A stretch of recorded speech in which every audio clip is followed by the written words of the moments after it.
Well, when I was in college, I had trouble going to sleep. And so the way to drift off to bed for me was I instituted story time. And I would just read myself little books to help me fall asleep. And the first one I did was the series, The Chronicles of Narnia. No one's heard of it? Okay, let me explain. Yeah, it's like a silent crowd today. If you haven't read it, start tonight. Just go pick it up, begin that journey. If you have read it, you know why I'm saying that, because C.S. Lewis just packs a ton of practical and spiritual help into these wonderful fantasy stories about children who are called into an adventure in a mystical land under the king Aslan. And in one of the books, The Voyage of the Dawn Treader, King Caspian rallies a group of people and they sail out east to go on a journey to rescue men who are in jeopardy and to keep sailing until they land in the land of the great king Aslan. And as they sail out, they encounter great adventures, they forge deep friendships, they pursue daring rescue operations, and then in the midst of it, Caspian meets a girl. And she is a daughter of the stars, and they fall in love, and she joins him on the adventure in the Voyage of the Dawn Treader, and they get married to sail on into the adventures God has for them together. And I remember reading that and going, that's what I want too, Lord, right? And going to bed going, yes, I want that. I want a life that has a sense of adventure, and I want someone to adventure with. I want a great cause, and I want this deep community. And I don't think I'm the only one who wants that. That woven deep in the heart of every human being are two great longings. The longing for intimacy, I want to be known, and the longing for impact, I want my life to make a difference. We long for community, I want people to know me, be happy when they see me, and miss me when I'm gone. And I want a cause that is worthy of my life. I want intimacy and impact, community and cause. I want to be a part of something, and I want to be a part of something. That's woven deep into the hearts of every single one of us, and those two longings are inextricably linked. And the reality is the greatest of communities are forged by a commitment to a common cause.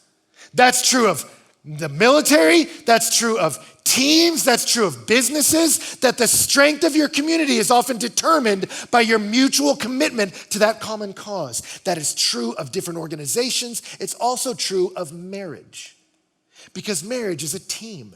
It's a union. It's linking together two lives. And what forges the deepest community among married people is a commitment to a common cause. We are not meant, when we get married, to simply look into one another's eyes to find meaning. We are meant to grip hands and run together into the meaning God has given us. Your marriage is strongest and it's safest when there's a commitment to a common cause. C.S. Lewis said it this way about friendship. He said the very condition of having friends is that we should want something beside friends. Friendship must be about something. Those who have nothing share nothing. Those who are going nowhere have no fellow travelers. He says if you want community, go someplace, and as you pursue a cause, God forms community. And it's the same with marriages. You pursue a cause, and that will forge a deep community. The best marriages I know are friends, because the two of them are journeying together into the cause God has for them. If you think about it, what happens when so many couples get divorced? I hear many of them say, our lives went different directions. What does that mean? It doesn't mean, well, she's a lawyer, he's a plumber. What do they have in common? They're not talking career. They're talking big life vision of what life's about. They had different priorities and it led them down different paths. And so you want to be lockstep on what's God's vision for our life, because that vision will shape the depth of your community. Do you see it? It's that commitment to the common cause that makes you united as a community. The more compelling the vision, the more strong the bond. So in marriage, we talked last week about the values of marriage, and that's good. That men are meant to love their wives like Jesus loved the church, and women are meant to respond to their husbands as the church responds to Jesus. And it's good to talk about the values in marriage, but that's often where we stop. But the reality is that's like talking about the morale in the military. It's great to have good morale. Man, we all love each other. We really appreciate this. You know, that's wonderful. But at some point, we need to get moving. Give us a mission. We need not just good morale, but a good mission. And it's the same with marriage. We don't just talk about the values of marriage. We talk about the vision of what it's meant to be. And what we're going to see today is marriage is not just a picture of Christ in the church. It's a pursuit of Christ in the church. that we link hands together. Now, I know based on Jason's informal poll, there's only like 7 of you who are married.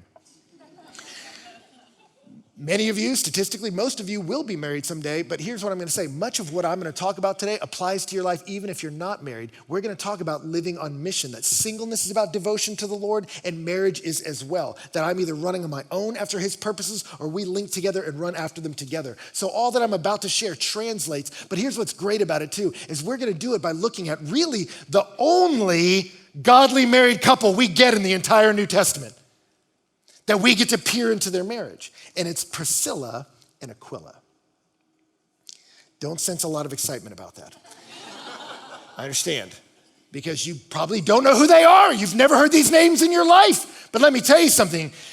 You know what they're like? I remember watching a documentary several years ago. And by watch it, I mean it was on in the room and I was not paying attention. But it was about this guy, Jimmy Iovine. And as they were talking about them, they said he was like the sound engineer for John Lennon and Bruce Springsteen or something like that. I'm like, oh, that's kind of cool. And then as they talked about him further, they said, yeah, so he helped out on Springsteen's Born to Run album and Meatloaf's Bad Out of Hell. And I'm like, oh, all right. And they're like, yeah. And then he was really the kind of creative energy behind U2's Rattle and Hum album. I'm like, oh, that's interesting. Yeah, and then he started helping Patti Smith and Tom Petty and the Heartbreakers. And then he founded a record company called Interscope where he signed Tupac Shakur. And then he funded Dr. Dre. And then he orchestrated the careers of Snoop Dogg, Eminem, Gwen Stefani, Trent Reznor, Marilyn Manson, 50 Cent. He produced Eminem's movie 8 Mile, the documentary about LeBron James, More Than a Game. And he gave Dr. Dre the idea of coming up with headphones called Beats. And then he and Dre sold the company they created together to Apple for $3 billion. And at that point, I'm like, wait, what? Who is this guy? Like, he's like the ultimate guy behind the guy. Like literally the soundtrack of my entire childhood. He was behind, and the earphones I listened to them on, he created, and I would walk right by him in the airport. And what's amazing about that guy is he illustrates a principle. And the principle is this, that the spotlight doesn't always shine where the real action is. And the reality is often that the world is filled with people that they never step onto a stage, but we follow in their footsteps. And God is like that. God is like a magician. He'll get everyone's attention over here, sometimes in history, but the real action's happening over here. So everybody rushes to the throne in Babylon, the great king, but history's being shaped by Abraham as he walks through the wilderness. Everybody rushes into the presence of Caesar Augustus in Rome, but heaven is touching earth in a little manger in Bethlehem. That sometimes the spotlight doesn't shine where the real action is. And we don't get to determine who the history books remember, but we all get to decide if we're gonna put our shoulder into the things that will matter in history. And there's an invitation to live our lives today and our marriages today on God's mission, the one that never ends. And we're gonna watch a couple do it, and trust me, they're the guy behind the guy. History will be changed, and billions of people, including you and I in this room, have been impacted by the life of this couple. And we're gonna look today at how they did it. What's true of a marriage on mission? We're gonna see 3 things. First thing we jump in is in verse 1 of chapter 18. It says, after this, Paul left Athens and went to Corinth, and he found a Jew named Aquila, a native of Pontus, recently come from Italy with his wife Priscilla, because Claudius had commanded all the Jews to leave Rome. Now, what's interesting is we actually have an extra biblical historical account of that happening by the historian Suetonius. Suetonius wrote in the Lives of the Caesars about a moment, and he says, Claudius, who was the emperor, banished from Rome all the Jews who were continually making disturbances at the instigation of one Chrestus. So they talked about this moment where the emperor kicked all Jews out of the capital city. What's interesting about that little quote extra biblically is it's also, most scholars agree, the first mention of Jesus outside the Bible. That he said what happened was there was a riot happening among the Jewish community about a guy named Chrestus, and most scholars agree that he's mispronouncing Christos, the Christ.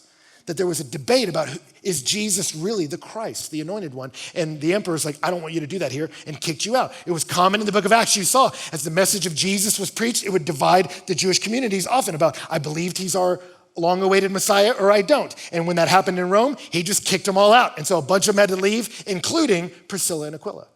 And as they left, they arrived in Corinth. And Corinth wasn't a bad place to arrive. It was like the major connection point of sea trade routes and land trade routes. And so they got there and they started a business. They were leather workers. So they made tents. And here they got there and started their little leather business. And while they're in the midst of that, the Apostle Paul comes to meet them. Now, the Apostle Paul is the guy that's been going to city and preaching in synagogues about Jesus that causes these rifts in Jewish communities that often end in a riot. And so here they've had to leave their hometown because of that. And now the guy who's causing most of them just shows up at their front door. What are you going to do? Now we're all full up on crazy. Like, what are they going to do? It says he went to see them. And because he was of the same trade, he stayed with them and worked, for they were tent makers by trade. And he reasoned in the synagogue every Sabbath and tried to persuade the Jews and the Greeks. Some of you have maybe heard that. The Apostle Paul was a tent maker. He was a tent maker because Priscilla and Aquila were tent makers. And here these people were, they had an association with Jesus that cost them their home. They had to move. Now, here's the guy who's causing the uproar about Jesus. They could have said, no, leave us alone. We just want to run a business. Don't complicate our lives. But they see this guy's preaching the Jesus we love. Come in here. What do you need? You need a job? We got one. You need a place to live? We got one. And so Paul's the one out there preaching every Sabbath on the weekends. He's the one out there doing that. That's how he's gifted. But Paul was funded because of Priscilla and Aquila. And Paul had a place to stay because of Priscilla and Aquila. And because they were hospitable. That's your first point. They were hospitable. All I have for your kingdom's cause. I may not be the best orator, but I have a house. I may not be a compelling debater, but I got a tent business. I may not be able to figure out the logistics of how to run this, but I can help fund it. And you see part of how Priscilla and Aquila touch history is they're hospitable. All that I have is laid bare before the king for his use. What I love about that is you don't see them just tossing a couple bucks towards a good cause. There's a lot of us in here that do that, and your life doesn't have that thrill of living on mission.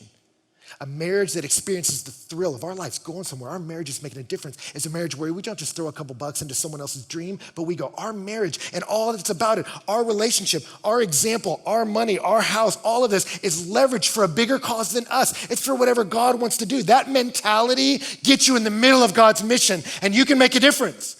And what I love about it is they embody what Peter said in 1 Peter 4:9. He says, show hospitality without grumbling. As each has received a gift, use it to serve one another as good stewards of God's varied grace. Whoever speaks as one who speaks the oracles of God. Whoever serves as one who serves by the strength that God supplies, in order that in everything God may be glorified through Jesus Christ. To him belong the glory and dominion forever and ever. I love that because that passage dismisses the lie that you got to be a great preacher or singer to make a difference for God. It says if you speak, great, speak his words. But if you serve, if this stresses you out, don't worry about it, but serve in his strength because he's going to get glory from both. That you can be a part of what God's doing. If you're a Paul or you're a Priscilla, all you got to do is be open. That whatever I got is for your kingdom's cause. Their hospitality helps change history. So I remember for me, when I first started in ministry, I was right out of college and I was a youth pastor in the suburbs of Houston. Didn't know anybody. And it was pretty hard. I don't know if you've ever been single in the suburbs. Friday night was basically me walking around Walmart by myself. It's as sad as it sounds. I remember I'm kind of trying to get this ministry started. I worked it up from 1 kid to 3 kids. I'm like, here we go, and we're kind of slowly building this thing. And I remember after a while, somebody told me, hey, there's this guy and girl, they're engaged. They're going to come help you out. They're moving to town. They want to help you. His name is Mark Loser, and her name is Barkley Bear. And I was like, this is made up. No one has those names. Where did you even get these from? And I don't appreciate you mocking me in the midst of my pain. But sure enough, I was in the back of the church kind of setting up our little marquee.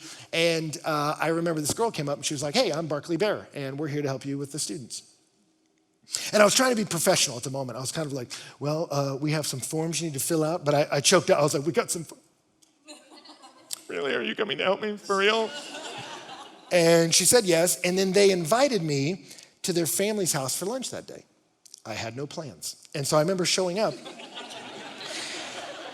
and knocking on the door. And as I was knocking on the door, I could hear laughter from inside the house. And I was like, well, isn't this wonderful? What a sick joke. Is my life not sad enough? Let's spiral down further and have a joke at Ben's expense. Because I hear them all laughing. I'm alone. But as I continue to knock, the door kind of creaks open. And I peer in and I see them all in the kitchen. And they see me. And what I loved about it is it didn't sort of stop what was happening. And then they walk to the door and go, oh, our guest is here. Welcome, come, sit, tell us your story. They didn't do any of that. They were just like, get in there! And I walked in there and someone hands me a baby like instantly, like hold it. I'm like, what? Someone else like, do you want mashed potatoes? Sure, yeah. And there's somebody I was like, will you tell my dad he's wrong? I'm like, you're wrong. About what? And then I'm in this argument and holding up on this kid and they're feeding me. And suddenly I was just in the middle of their family. And I was just welcomed into this community. And I got to tell you something. I spent a couple hours there and I left and my soul felt alive in a way that it had been so depleted. And I was like, they didn't preach a sermon to me. They didn't even like pray over me. They invited me to their lunch. And that was exactly what I needed. And then over the course of those few years, I was the youth pastor there. Their home was open to me. They're like, come over, stay with us, hang out, let's do this. And they would always invite me to the house just as a safe place for a young single guy to hang. And they would come help me with the students. I remember at one point, I put on this big exciting thing. I was very stressed about it. We had like 13 kids come to this mini golf thing. And I'm like, oh my gosh, how am I gonna do this?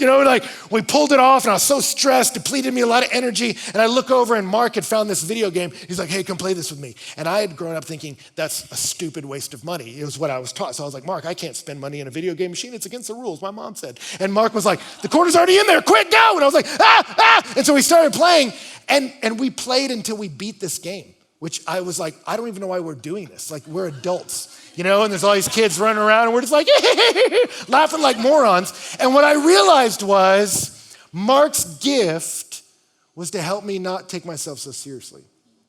And I needed that. And that rescued me from a lot of spiraling and dark things. And they were just an uplifting couple. And what I love about that is I've watched God use them to do that with so many other people. That's just who they are. Everybody from professional sports people to bands that are traveling the country. I don't even know how they wind up in these places, but I just look at them and go, you have helped so many people because you got a house, you got food, and you got laughter. And you make a place for people. You make them come alive because you just leverage what you got for a bigger cause than you. Do you do that? Have you even considered your home might be a place of ministry? You ever considered that your lunch could be a place to touch eternity? I know for my wife and I, when we started having kids, a lot of people were like, well, I was doing ministry, now I got kids. For her, it was, okay, I can still do that. And young girls would ask her to mentor them. She was like, hey, just come over, I'm fixing the fence. And I remember I'd look out back and Donna's back there working on a fence with these girls. And I was like, yeah, I'm not getting involved in that. That's their thing, that's not my thing. They built a fence and then they built like a tree house and she will have them come over and cook and just hang out and she just has this orbit of people around her that she's ministering to as she goes about her daily life. And for some of us, our life just becomes so self-centered and we wonder why it feels so narrow. It's because we haven't opened our life up to what God might do. If we say, my home, my energy, my talents, my gifts, my hands to serve, God, if you want to use them, you might just make a difference like Priscilla and Aquila. And for 1.5 years in that city, Paul preached the gospel longer than we've been preaching it here. They saw a church birthed in Corinth because of the kindness of a Priscilla and Aquila. Their home changed that city. What about yours? Is your home going to touch eternity? It could, if you want it to. Verse 18 says they stayed there many days longer, but things got sideways again. That's kind of Paul's deal. Synagogue leader gets beat up for being too lenient on Paul. It gets hot. It's getting stressful. Finally, at one point, they got to leave Corinth. And so Luke tells us they leave Corinth and they go to Ephesus. And then Luke's very clear. They arrive at Ephesus. Paul, Priscilla, and Aquila now traveling together because they're tight buddies. And they show up in Ephesus. And then Paul has to go back to his home city of Antioch for a while and leaves Priscilla and Aquila by themselves in Ephesus. And Luke really stresses that he wants you to know that. And you're like, why does he want us to know that? The Apostle Paul's now gone. Priscilla and Aquila are there in Ephesus without him. Why emphasize that? Because you find out in verse 24, now a Jew named Apollos, a native of Alexandria, came to Ephesus. And he was an eloquent man, competent in the scriptures. He'd been instructed in the way of the Lord, and being fervent in spirit, he spoke and taught accurately the things concerning Jesus, though he knew only the baptism of John. So here they helped fund Paul, they helped launch Corinth, but now they're in a new city. Paul's gone. And a young preacher comes, and he is energetic, and he is eloquent, and he is wrong. He's got bad theology. If you're Priscilla and Aquila, what do? Don't look at the text. What do you think the next verse says? And they posted clips of him on YouTube under the title, False Teacher in Ephesus.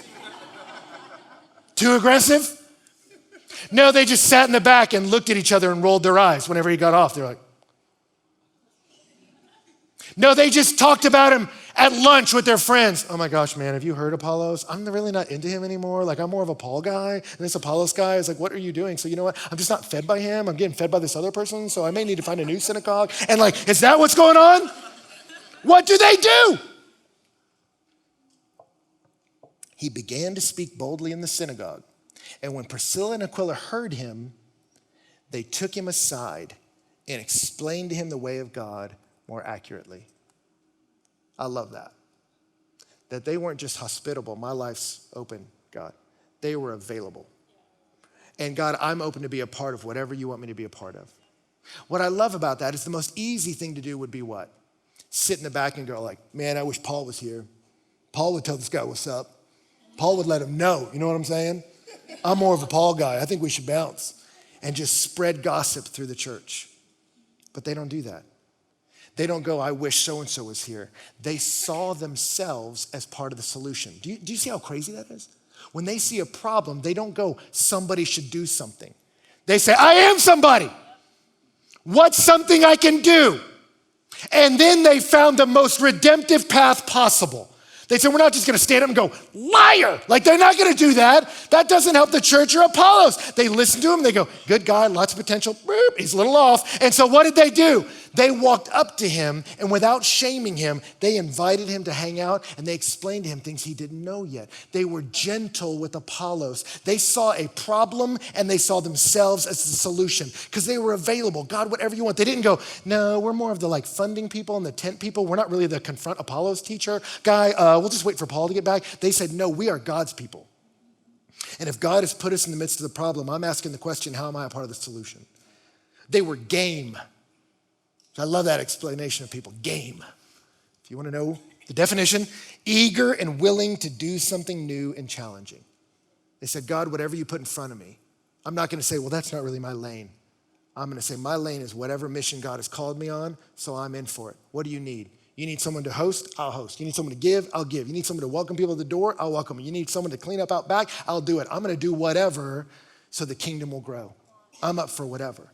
And what's awesome about their whatever is when they're done encouraging Apollos, verse 27 says, and when he wished to cross to Achaia, the brothers encouraged him, wrote to the disciples to welcome him. And when he arrived, he greatly helped those who through grace had believed, for he powerfully refuted the Jews in public, showing by the scriptures that the Christ was Jesus. They helped this Jewish brother understand more, and he helped his Jewish brothers understand Jesus really is the hero we've been waiting for, that they equipped him to win. And it's interesting, when Paul writes a letter back to Corinth, he mentions Apollos 7 times. And he puts his ministry on same par as the Apostle Paul's and the Apostle Peter's. That Apollos became a powerhouse of the early church, and Paul admits he's a better preacher than me. That Apollos had an incredible ministry he wouldn't have had if Priscilla and Aquila didn't see a problem and see themselves as a solution. I'm not just hospitable, I'm available. God, whatever you want me to be a part of, I'm in. That mentality changes the world. Man, if we had a community of people who thought that way, what would you have me do, God? What are the needs in DC that I don't just go, man, somebody should do something. No, I am somebody. You are a somebody. So what are you going to do? How do I step in and be a part of what God has?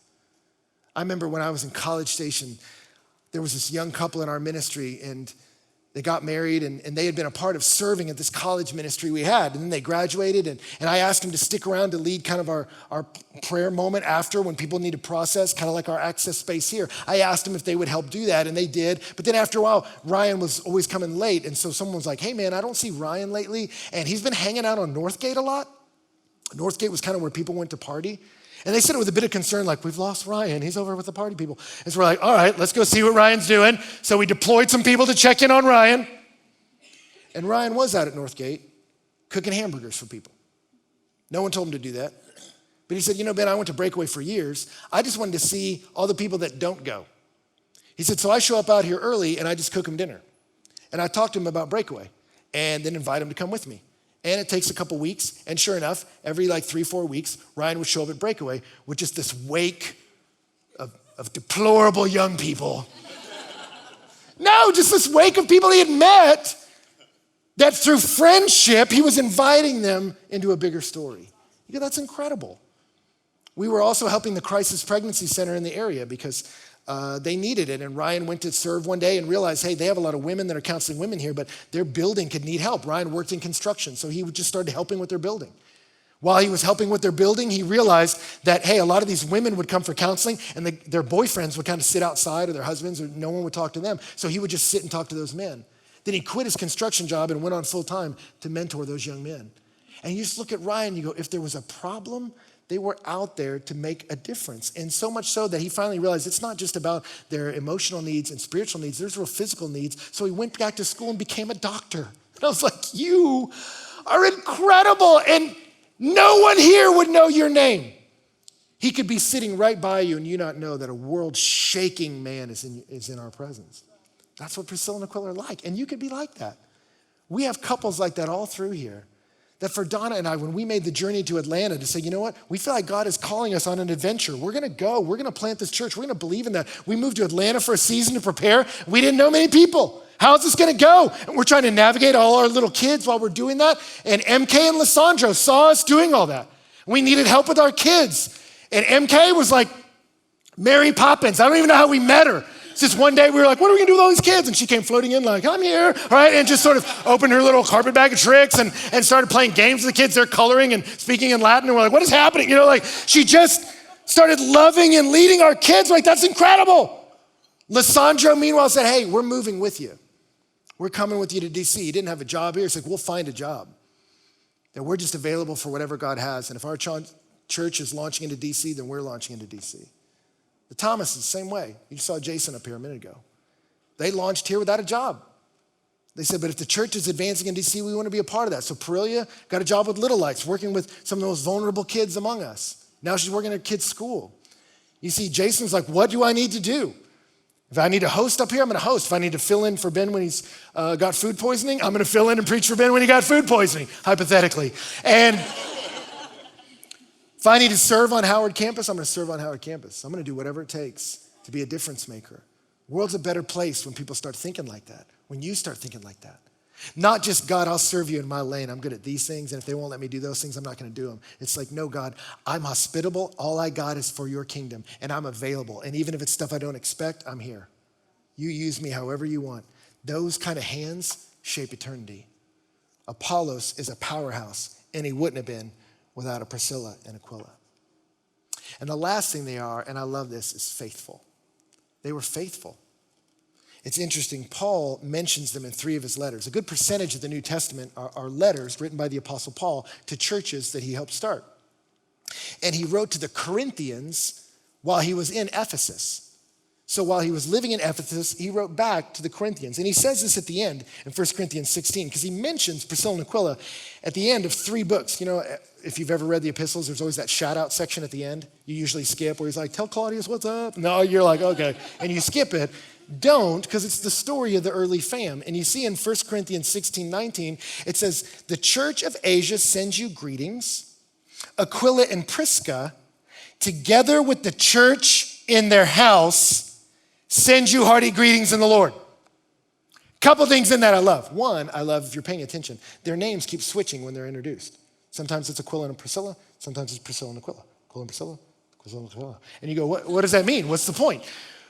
Typically in the Bible, when people are named, the person, whoever has the primacy is named first. So whenever the apostles are named, Peter's always first. It kind of works that way, generally. But with them, it's always switching. Why? Well, I think one thing we can understand is it's because they were both involved. It wasn't like, well, she's really involved in the church and he shows up when he has to on the highest of holy days and he's usually waiting outside in a car. It's like, no, they are in this together. And it wasn't like, man, he's really involved, but she's not really feeling it. It's like, no, this couple is a powerhouse in the church. This couple has a vision together. Our marriage is about a mission. It's not just a picture of Christ in the church. It's a pursuit of Christ in the church. We're running together. That's the kind of marriage you want, that we are chasing after God's vision while we embody his values. They had that. We're running together. What else I love is that they're with Paul as he's writing back to Corinth, the church they helped him start. So if you've ever been encouraged by the letter to the 1 Corinthians or 2 Corinthians, you can thank Priscilla and Aquila because they funded Paul while he planted that church. But he was writing it from Ephesus. And did you notice he says, hey, the family in Ephesus says hi that are meeting in Priscilla and Aquila's house? Apparently the tent business was blowing up. And Priscilla and Aquila were able to buy a house in Ephesus that housed the entire church. You ever read the epistle to the Ephesians? You ever been encouraged by what Martin Luther called the queen of the epistles? One of the clearest explanations of what God is doing through Jesus is the letter to the Ephesians. When Paul wrote the letter to the Ephesians later, and he sealed it in an envelope, the address he wrote on the front was Priscilla and Aquila's house. That you have 1 Corinthians, 2 Corinthians, and Ephesians because of the faithfulness of this couple. You have been encouraged by the word of God? You can thank Priscilla and Aquila. They pop up again, maybe a year, maybe 2 years later, in Romans. They're in the shout out section to the Romans. Romans 16:3 says, greet Prisca and Aquila. Now it's the other way. Now he's writing to the Romans and he says, hey, tell Prisca and Aquila I said hi, which means they made it back to Rome. So now eventually they left Ephesus, they went back home to Rome where they were kicked out of initially. And so he says, hey, in Rome, tell them hi. And then he says, my fellow workers in Christ Jesus, that's who they are, who risked their necks for my life. What's interesting about that is that naturally leads you to the question, when did that happen? When did they risk his neck? Like, we didn't read that part. And you know what? The Bible doesn't tell us. I have no idea. That's one of the things I want to ask them. You know, I thought that was corny when pastors were like, when I get to heaven, the first thing I'm going to ask, I legit want to go up to Priscilla and Aquila and go, all right, what was it? Like, what was happening? Like, oh, there was nuts. Like, Paul was preaching, some guy jumped on, and Priscilla's like, no, you don't, that's my pastor. And I was like, I want to know what happened. Like, I'm just crazy to know. They risked their necks for my life, to whom not only I give thanks, but all the churches of the Gentiles give thanks as well. Gentiles, the word ethnos, it means everyone who's not a Jew. So he says every church that's filled with the ethnos, the nations, thanks God for Priscilla and Aquila. What? Greet also the church in their house. So apparently the tent business was going real well because now they got a house in Rome. You ever read the letter to the Romans? Letter of Romans is the Mount Everest of theology in your Bible, letter to the Romans. When Paul wrote Romans, put it in an envelope. The address he wrote on it was Priscilla and Aquila's house because the church met in their house. You ever been encouraged by 1 Corinthians, 2 Corinthians, Ephesians, Romans? You got them to thank for it. One of the other things I love about, I don't know if you've been paying attention, he calls them Prisca in that letter. And I know for some of you, that's been distressing. You're like, wait a minute, I thought her name was Priscilla. Now you're saying Prisca. What happened? Did Aquila get remarried? What's going on here? I don't understand what's happening. Prisca is her formal name. And so as Paul writes this formal letter to the Romans, he calls her Prisca.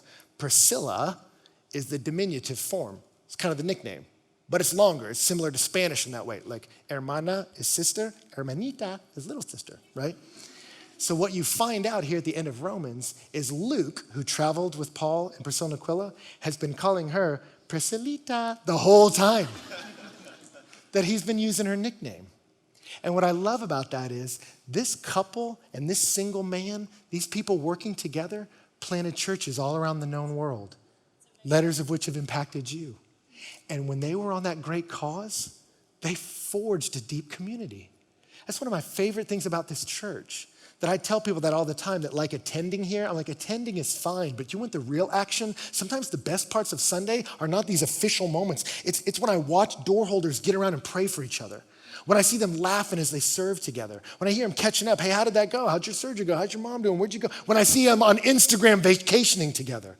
That being a part of this cause together forges deep community. That's one of the most thrilling things. And you see that with them. They rode together and it thrilled their life. They're mentioned one other time. About 10 years later, Paul writes the last letter we have from him, 2 Timothy. Timothy was his young protege that also traveled with Paul and that crew. And here at 2 Timothy, Paul's in prison in Rome, and it looks like the end. He's telling them, I don't think I'm gonna make it out of here alive. And so he's writing to his little mentee, telling him, be strong, preach the gospel. Timothy was now the pastor of the church in Ephesus, and he's telling him to be strong and preach the word to them. And then right at the end, you see at the very end of the book, Paul is anticipating his own death. And it's wild to think as his torch is flickering to a close, he looks up and he sees the future in the face of little Timothy. And he writes this in 2 Timothy 4:19. Greet Prisca and Aquila in the household of Onesiphorus. right at the end of his life, as he's fading away, he sees young Timothy, and he sees right next to him Priscilla and Aquila.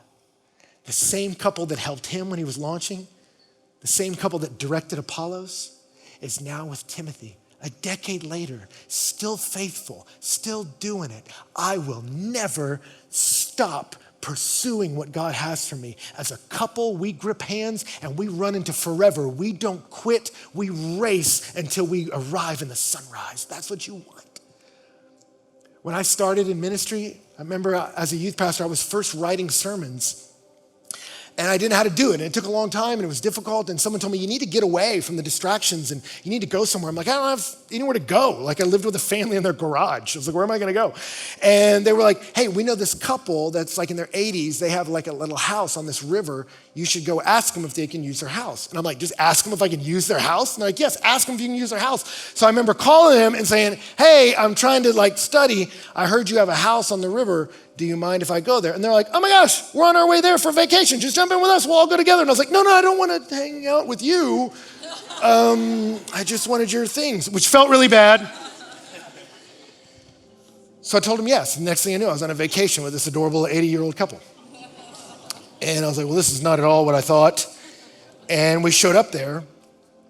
It actually turned out being pretty great. They would go antiquing or whatever, their 80-year-olds are doing during the day.